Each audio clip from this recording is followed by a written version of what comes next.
I'd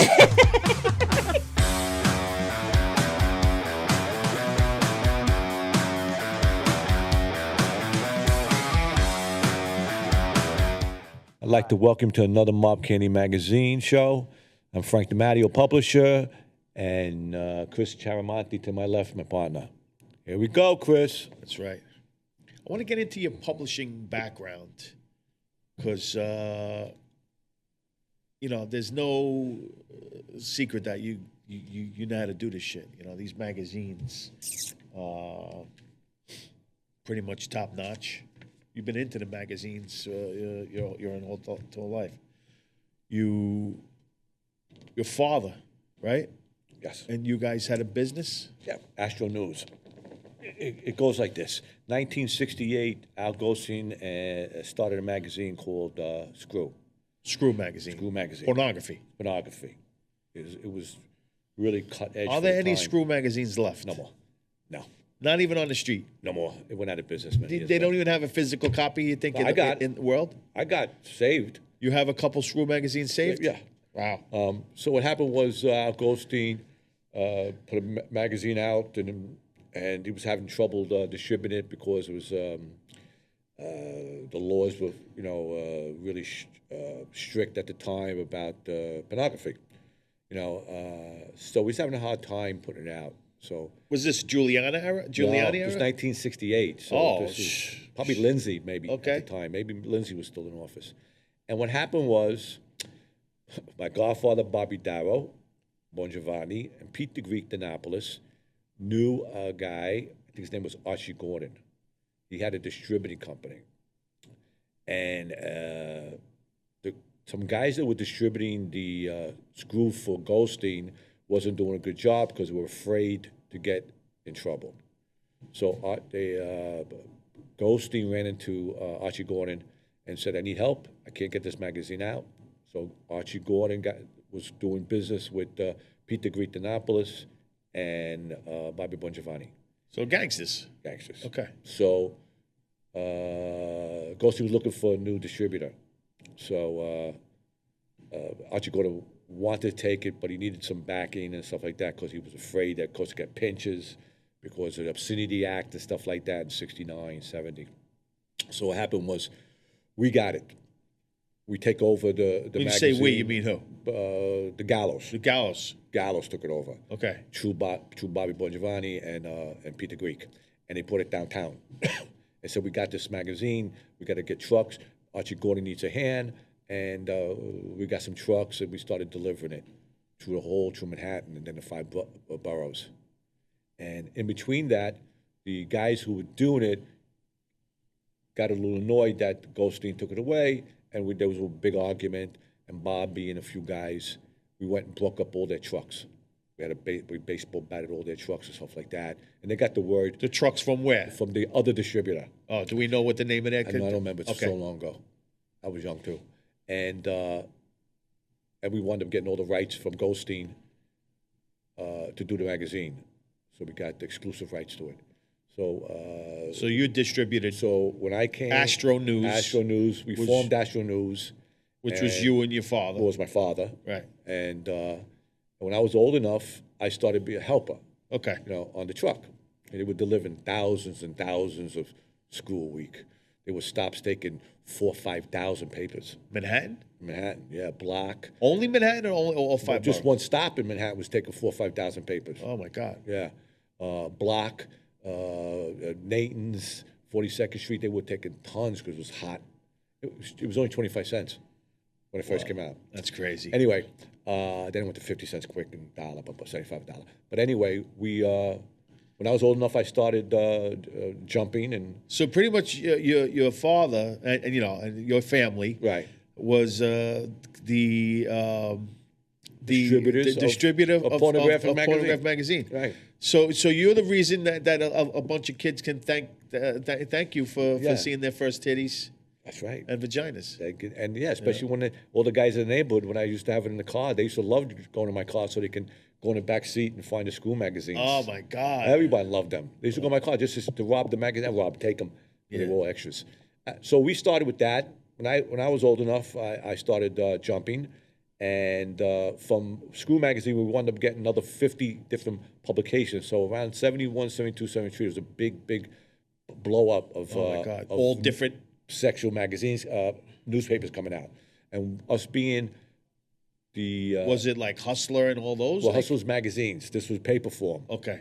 The paper forms, we got exclusivity to all of them. If you made a paper in New York, Yeah. you had to go through us. Wow. DB would get the national distributing, and we would get the local distributing. Wow. Who's DB? DB is he was with John Gotti. He was a Gambino captain, Okay. and he Wow. owned Star, which is a big national distributor of all papers and magazines. Anything that came in to New York had to go through Star and us, otherwise it don't get distributed. So whatever's national went through Star. And anything local of the same product Went through had to go Astro. to us. Yeah. So if somebody came out with a magazine You guys were called partners, pretty much. yeah. If anything came out, like Pussycat came out, a new paper, he had to get it national. We had to get it local, otherwise it don't go out. Nice. So and we did that for many years. And when I was old enough, I started driving, and I drove for Astro from I don't know from '75 to 2004. Yeah. And I ran the office, and then we're very close with Al Goldstein because we made him a lot of money, or he made us a lot of money. Yeah. And in fact, my father is godfather to his son, Jordan Goldstein. Really? Yeah. Wow. Yeah. So And we got whatever very happened close. to the guy DB? Well, DB wound up getting killed. Had a beef with. Well, the story goes is that Sammy the Bull. Sammy the Bull? Yeah, told John that DB was, acting up and wasn't coming in. He was talking behind his back, and John said, "Well, you go take care of it." And Sammy had him killed. DB killed. After a while, we figured the scuttlebutt was that Sammy wanted Star. It was a multi-million-dollar business.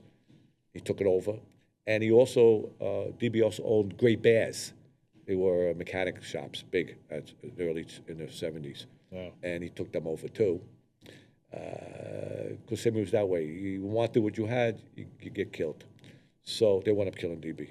And the story was, the day DB got killed, is DB came to my house in Ships Bay. My father was in jail. But my father called in a certain time to my mother. DB wanted to ask my father something, so he was there. It was early in the morning. And father called in. Was DB he a spoke friend? to Was him. he a friend of the family too? Very close to him, yeah. Well, we were partners in business for many, many years. And, we drank together, parties together, baptisms together, bar mitzvahs together. Everybody was very close in that circle. So DB was there. My father called in, spoke to him. My father told him, why you going there? He says, well, because Sammy called me in. I'm having a little trouble with him. My father told him, don't go. Ricky says, don't go. Make an excuse. And, check into a little more. DB says that he don't think anything's going to happen, so he's going to go. That's how it happens Right. always. So my father says, well, take Frankie, but let Frankie boy drive you. Okay. Right. So you drove. DB said, I don't need anybody to drive me. I'll go on my own, but there's no reason not to go. He goes there, and they kill him. They killed him. They kill him. Where'd they end up killing him? In Sammy the Bull's office on Still Avenue. Wow. Stillwell on 25th or something like that, Avenue West. They killed him right in the office. They killed him. Never found him, but we don't know where he is. Where's DB? We don't know where disappeared? Nobody ever found his body. They found his car at the airport, but we never found DB. And it's been many years. Sammy's a podcaster now. He says he don't We know can where. ask him. He says the ever cleanup ask team him? came in. Well, they've asked him on the cleanup team. Came Sammy, in. where's DB? Where's DB? Sammy, you're a podcaster now. Where's DB? Come on. Let us know where DB is now. Yeah. At least. I mean, you got cleared of everything. Just tell us where DB is. He said that the cleanup team came in and they took him away. No one knows. Maybe that's true. All right. I mean, you usually know where they're burying people. I mean, It'd be interesting especially to if find out where he is especially now. you're underboss of a family. You should know something. Sammy, where's DB? Where's DB? That's going to be the title of this podcast. Where's DB? Today. And then- Sammy, where's DB? DB gone. He took over Star. There's a shitload of wise guys that have turned over a new leaf or just walked away from being that life and that are now podcasters. You know, there's a lot more, but I got like a whole list here. It's Mikey Scars has a podcast. Right, with John. John Elite. Sammy the Bull has a podcast. Yeah. That guy Gene Borello has a podcast. He's a Right. crazy hothead, right? Yeah. He just keeps going after Just going wild. Joey Merlino. Yeah. Just anything that comes up my feed, I see Yeah. Joey Merlino and Gene Borello. It's definitely for publicity. Merlino has a podcast, very good one. I like that. It's always good. Dominic Casal, yeah, He's got one. He's got a podcast. Francesi, you can't Michael's go. very I think good. he's probably one of the top ones between who's getting the most traffic and stuff. Yeah. Francesi, Merlino, and Sammy's doing a pretty good job too. Yeah.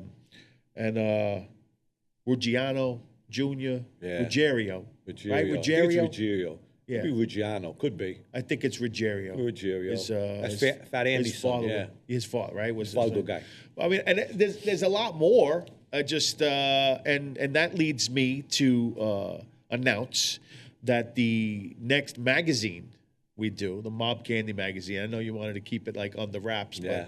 but I decided I don't know when this is going to air anyway, That's so you true, probably too. got some We time. don't know. But the next Mob Candy magazine is pretty much going to be focused around all of the retired wise guys turned podcasters. You know, the crew of podcasters in the world, the godfather of podcasting, and or in general, you know, the new racket is podcasting at some Exactly. level.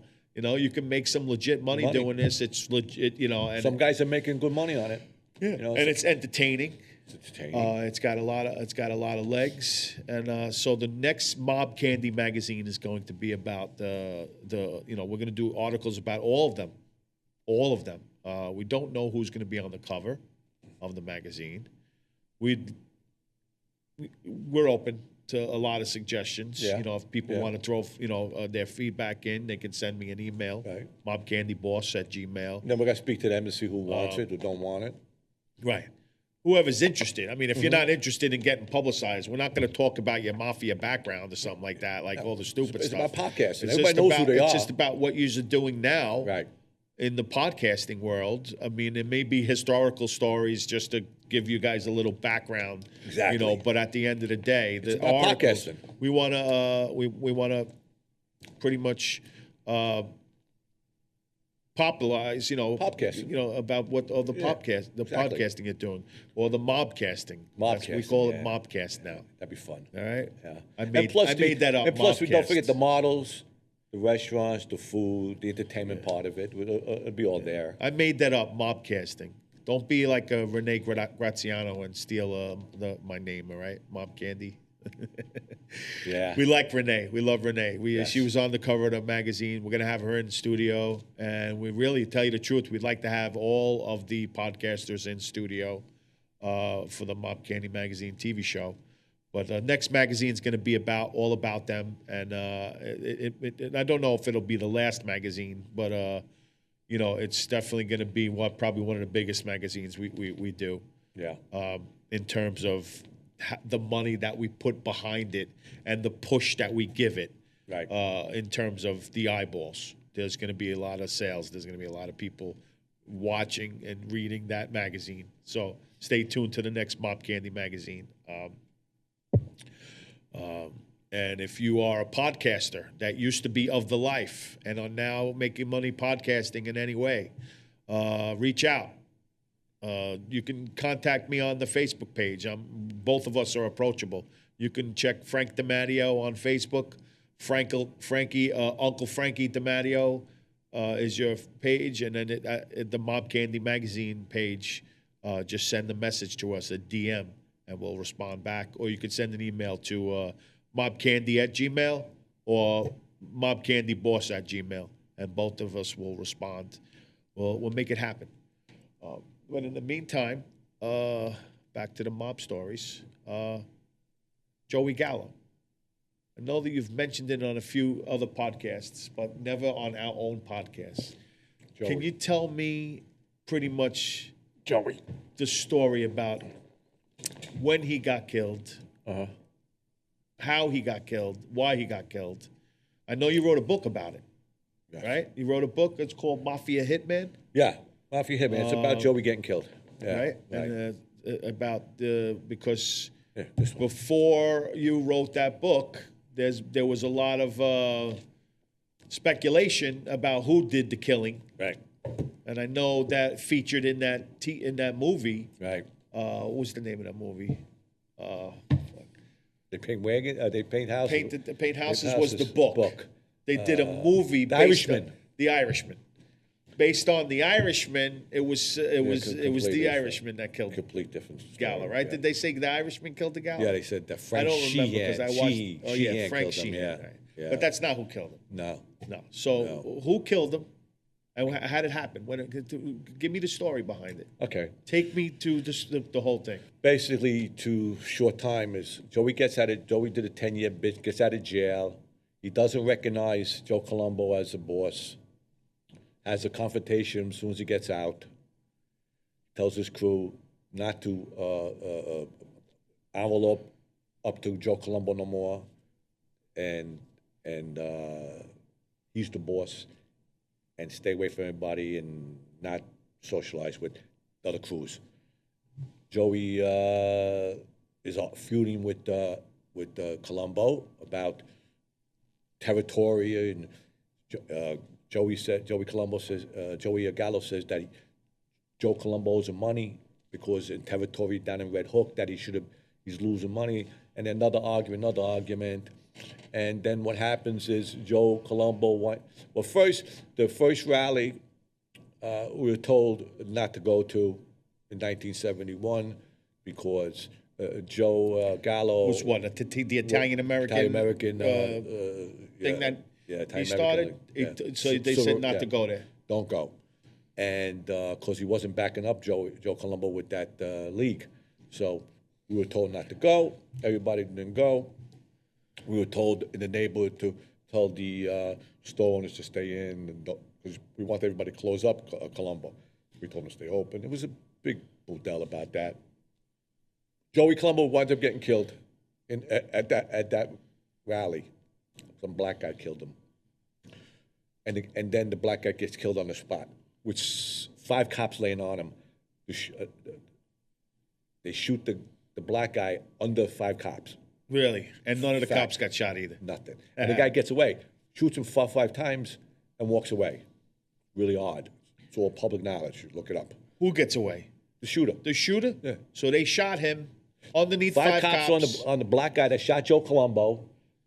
The guy who shot the black guy goes under the cops, shoots the black guy 4 or 5 times, and runs away. Never gets pinched, never gets nothing for it. Interesting. Very interesting.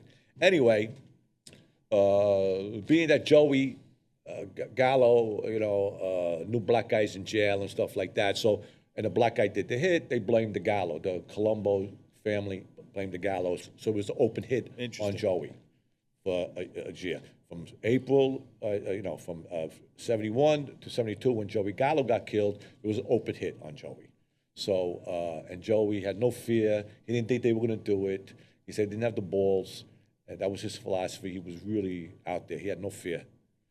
He goes to dinner on his birthday at the Copacabana. My godfather, Bobby Darrow, was with him, and Peter Greek. Afterwards, his daughter was with him, his stepdaughter was with him, his wife, his sister, and another girl was with him at the show at the Copa. As they were going home, Peter Greek tells Bobby they can go home because he's taking Joey home, straight home. Bobby goes up to Joey and says, "What do you want to do?" He goes, "Go home, go get laid. You're meeting abroad. Pete's going to take me home." So Bobby goes to abroad, and Pete takes him home. Joey gets hungry. He wants to go to a Chinese restaurant. The Mulberry Street, it was closed. We don't know why, because it's always closed. He passes by it, and passes the Limehouse, another fish joint, We don't know why they didn't stop there because we used to eat all the time. Winds up on Mulberry to a new place called Umberto's. Right. Matted horses outside with this guy, Joe Fish. It's a brand new place, just opened up. Joey winds up going to eat there, sitting in the place. Joe Fish goes a lot of clubs there. A lot of Does he know who the owner of Umberto's is at the time? They know curious. of him, Matted Horse is a wise guy in the Gambino family. He's the one. He was family. the owner of the place. Yeah, he was standing outside. So Peter Greek saw him, and he said, "Yeah, they know each other. Wasn't friends, but they know each other." And he had no reason to believe that he was going to get whacked in the place. No, not at all. You're going to eat. There was no reason, So, but this guy Joe Fish was standing out there, recognized Joey Gallo coming into dinner. He runs to the club. He makes a phone call. They call Joe Giacovelli up and says, "Open hit." He knew about the open hit. And Joe Giacovelli, go get a gun and go kill him. But Joe Fish never told him that he was with his family, his wife, a little girl, and not like that. So they put a hit team together. They go into place, and they kill Joey. Peter Greek. In front of his whole family. In front of the whole family. Now, Which is not usual. No, very rarely happens. I don't know if it happened before. Anyway, Peter Greek gets shot in the ass. He don't die. Gets arrested for a gun. Makes bail. Comes down to President Street. Blast is the only one living now. Albert Gallo asks Pete, "Who shot Joey?" Pete the Greek leans over to Blast and says, "Sonny Pinto," which is Sonny DiBiase. Right. So we know who shot him because the guy got shot in the ass that was there. Right. Told Blast, "Sonny Pinto shot Joey and me." Yeah. So, and then what happens is that Joe Fish got nervous because on that hit, and they go hiding in upstate New York. He thinks they're going to kill him now, Sonny Pinto and the other two guys, there's 3 other guys involved with that. He runs away, goes to California, turns himself in the feds, tells the feds the whole story. So the feds knew the whole story from 5 days after it happened, who killed him. Ah, so feds knew Sonny Pinto was the killer. And Sonny Pinto never materialized again. Never ever found Sonny Pinto again. Either went to hiding. So his body's disappeared too. Either went to hiding or they killed him. If he went to hiding, was because he did turn himself into the feds. No. So Joe Fish did. Sonny Pinto went into hiding, and no one ever heard from him again. Interesting. I think they killed him. That's my opinion on it. All right. For doing the hit in Matty the Horse's place. Yeah. That's what I think. So who killed him, you think, if you had to guess? This is all hearsay. That'd be somebody in the Colombo family. Somebody killed him. with his own family. With Matty the Horse? Oh. No, I think somebody in the old family killed him for doing that hit. Because I think Matty the Horse asked for his life because he went into his place. He was in a place, bullets flying. He's a capo in the Genovese family. He had to jump over a counter. Yeah. He was pissed. Okay. And plus the family was there. And plus the family was there. Right. And I think they killed Sonny Pinto. That's my opinion. And that's the story about how Joey got killed. Oh, wow, interesting. The real story. Not the way they depicted it in the Irishman. No, not Hollywood. I sat next to the guy that says who shot him in the ass, so. Nice. That's it. So, do we really care where his body is? No. We really just want to know where DB is. We like to know where DB is. Sammy, where's DB? Where's DB, Sammy? We don't care about Sonny Pinto, but we want to know where DB is. To know. It would be nice to know where he is. But that's why I would. Sammy takes questions from the audience and stuff like that. I'm going to creep into his TikTok one day when he's doing questions. Where's DB? And I'm going to say, Sammy, where's DB? Or you can hear this. And if any of Sammy's people are listening to this or watch this, get the message to Sammy and ask him, Sammy, just tell us. It's a long time now. Yeah, it's a long time. Where's DB? There was 2 other guys, 3 other guys involved. Somebody's got to know where DB is. We mean it with love. Yes. Of course. Where's DB? But that's another episode of Mob Candy Magazine TV show. And as you know, everything you could get on mobcandymagazine.com. All the books that Frank DiMatteo writes, the magazine, as many issues as we have, definitely all the issues moving forward. The beginning issues, issue number 1, 2, 3, 4 are almost. It's hard to find. You have to go to eBay for them. We have a couple. Yeah. I don't know if we're gonna get rid of Fedora. all. You know what we got? Fedora left. Not Fedora. I don't have it with me. Yeah. With Fedora's left. The first issue, I got a few left. Yeah. Frank Vincent's Frank gone. Vincent's gone. All this stuff. Yeah, he's gone. we got so Vinny many Pastore's. others. We got Vinny Yeah, Pastore. we got Vinny That's Pastore. a nice Yeah. issue. There's a lot of them. Yeah. You know? This Yeah. one here, the Godfather Yeah. episode with Johnny Russo on it. You know, Johnny Russo. We want to have him on the show. Yeah, Johnny, man. Because he knows everything. I heard. Everything. I heard knows everything about everybody. He'll Johnny probably know where DB is. He knows where DB is. Right? Yeah. Johnny knows everything. There ain't So if nothing you want Johnny anything, don't know. go to mobcandymagazine.com. This is Mob Candy Magazine TV show signing off. Thank you. Thank you, everybody. Hope you enjoyed.